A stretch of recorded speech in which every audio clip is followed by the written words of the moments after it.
जिनका नमाज जनाजा पढ़ने से वो जो जनाजे वाली हस्ती है वो बख्शी जाती है। कई हस्तियां इस कायनात में ऐसी भी आती हैं कि जिनका जनाजा पढ़ने से जनाजा पढ़ने वाले बख्शे जाते हैं।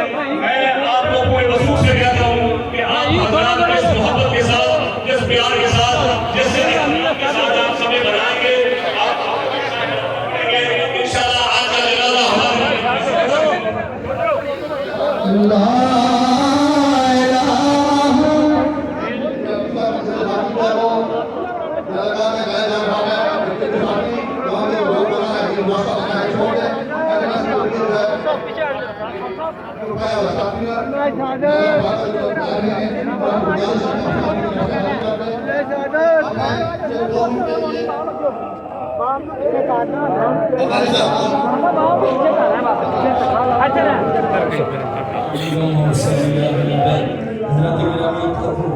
ये निज़ाम कायनात है।